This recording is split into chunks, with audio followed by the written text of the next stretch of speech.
Assalamualaikum warahmatullahi wabarakatuh. Subahal khair anak-anak sekalian, siswa-siswi kelas 12 IPA dan IPS yang saya cintai. Harapan kami semuanya, Dewan Guru, juga semua siswa-siswi Madrasah Al-Islamiyah dalam keadaan sehat walafiat sehingga bisa mengikuti pembelajaran meskipun hanya lewat daring.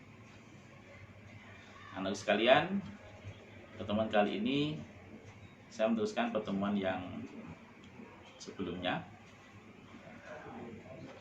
yang mana dalam pertemuan yang lalu kita baru membahas separuh dari faslun wa juzulil musafir.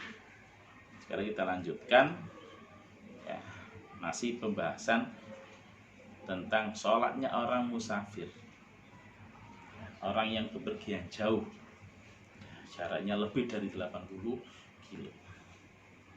Pada pertemuan yang lalu kita telah membahas syaratnya sholat qashar bagi musafir. Masih ingat G? Coba dilihat dalam kitabnya itu, di atasnya syarat-syaratnya sholat qashar bagi musafir itu ada 5. 1. Bepergiannya tidak ada tujuan maksiat. Jadi perginya bisa pergi yang hukumnya wajib, bisa pergi yang hukumnya sunnah atau mubah. Kalau pergi yang haram, maksiat, mencuri dan sebagainya, pacaran, janjian, lunga karo pacare, itu maksiat, maka tidak berlaku. Rukhsah rupane salat qashar tidak boleh dilakukan, karena yang berhak menerima rukhsah adalah orang yang tidak dalam keadaan bermaksiat kepada Allah. Oke, yang kedua, jarak yang ditempuh minimal 16 farsah atau lebih kurang 80 km. Minimal 80 km dalam jarak berangkatnya saja, tidak memperhitungkan pulangnya. Yang ketiga syaratnya adalah yang bisa diqashar hanya sholat yang 4 rakaat. 3, 2 tidak. Jadi hanya zuhur, asar dan isya. Yang asalnya 4, karena diqashar diringkes jadi 2.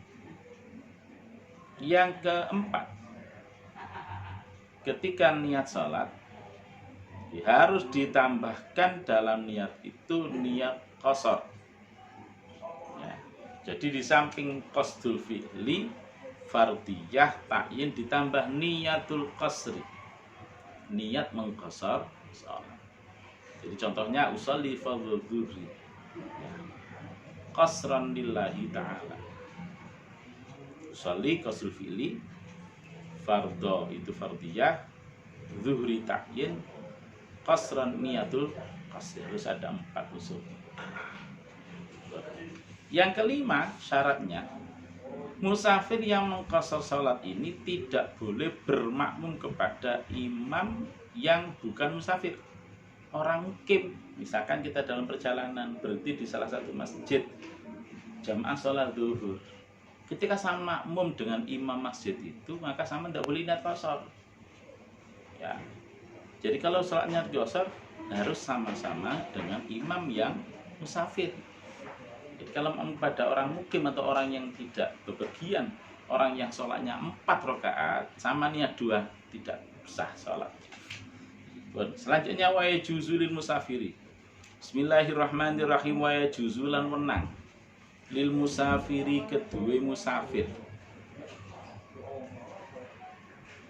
apa ayya jemaah yen to ngumpulaken sapa musafir baina zuhri ing dalam antaraning salat zuhur wal asri lan salat asar, fi waqti ayyihima ing dalam waktu endi-endine az-zuhri wal asri, syaa kang ngarepake sapa musafir. Di samping musafir itu diperbolehkan mengqashar salatnya. Diperbolehkan juga salatnya ini dijamak, digabung. Ya. Kalau qashar hanya zuhur, asar, isya. Kalau jamak ya, ada pasangannya, zuhur pasangannya asar, isya pasangannya maghrib.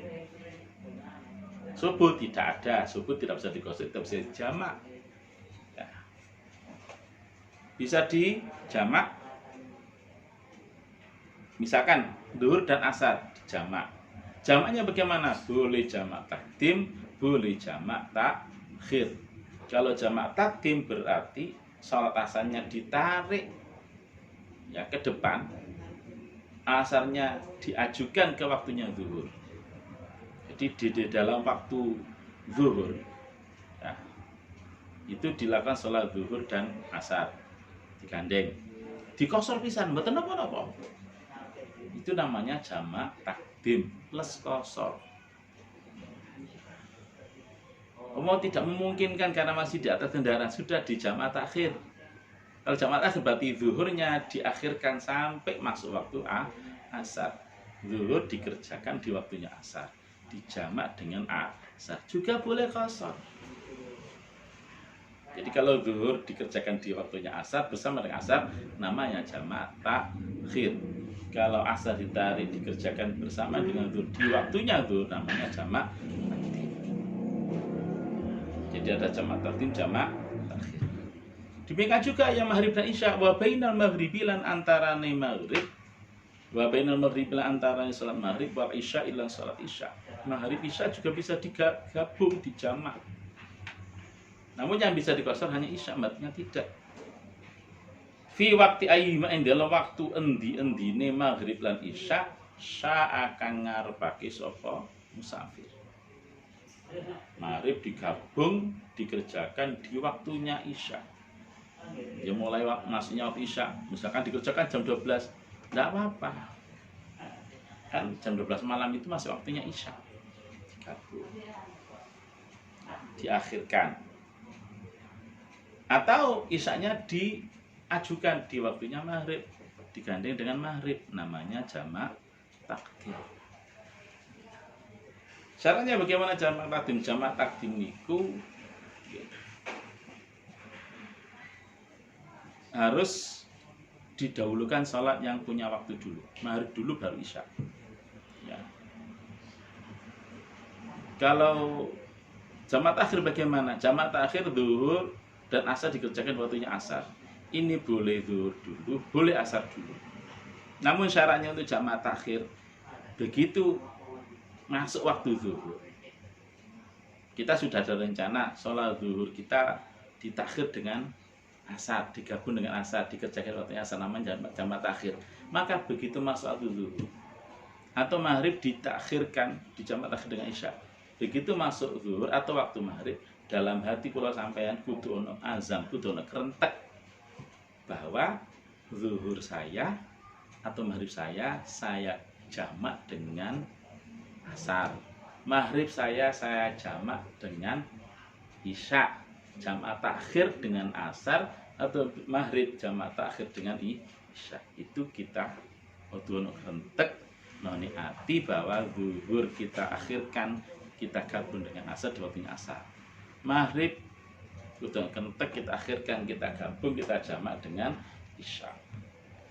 Yang wajib jamak takdim tidak harus ada kerentek, tapi harus betul-betul dikerjakan di waktunya zuhur atau waktunya maghrib.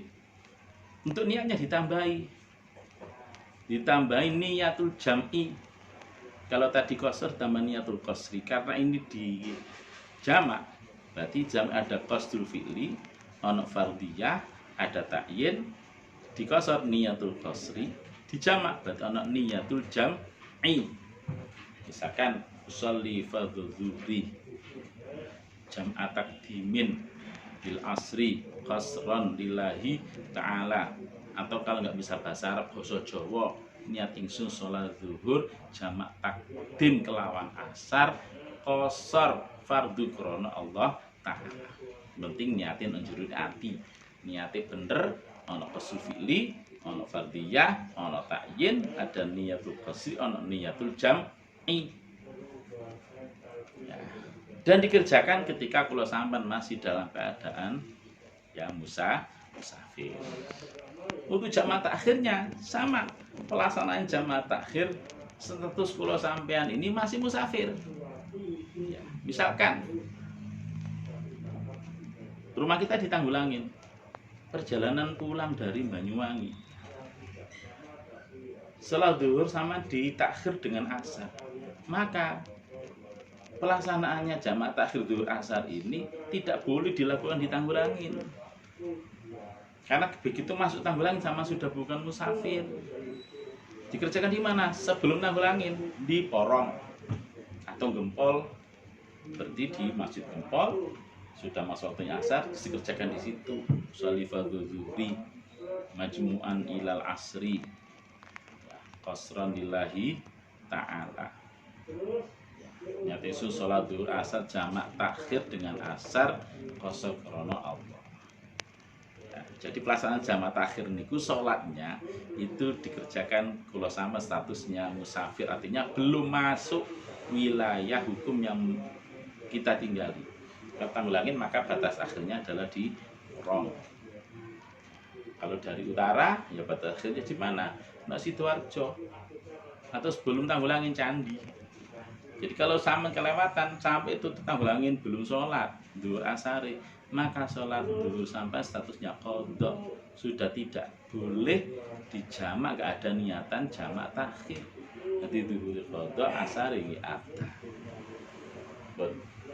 Waya juzulan menang. Apakah jamaah sholat itu hanya diperbolehkan bagi musafir? Bagaimana kalau bukan musafir? Ya, boleh tidak? Waya juzulan menang lil hadiri kedua wong kang mukim, orang ada di rumah. Fil mator in dalam nalikan udan deres. Fil mator in dalam nalikan udan deres.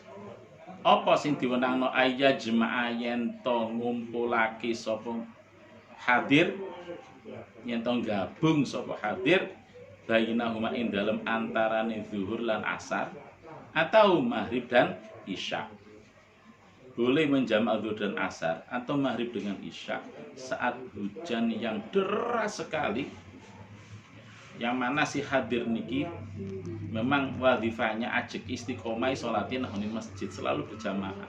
Ketika musim hujan itu sangat deras dan tidak terang-terang, gak reda, dia berangkat zuhur kok sampai asar kira-kira ini belum terang hujannya, guys, balik mau budal mulai kambuni teles kabeh, bajunya kotor, bajunya basah, maka boleh ketika salat zuhur di masjid niku dijamak dengan asar. Tapi harus ada keyakinan, dugaan kuat bahwa hujannya ini tidak akan reda. Melihat mendungi peweteng, lihatlah perakiraan cuaca hujan sampai 4 jam, 5 jam misalkan.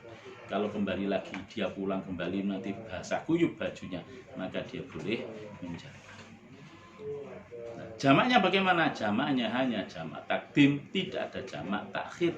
Fi waktu ulain dalam waktu yang pertama, artinya waktunya zuhur atau waktunya maghrib. Minhuma saking az-zuhri wal asri utawa maghribi wal isya'i. Jadi hanya jamak tak. Cukup. Ya, demikian anak-anak yang bisa saya sampaikan. Kami akhiri, assalamualaikum warahmatullahi wabarakatuh.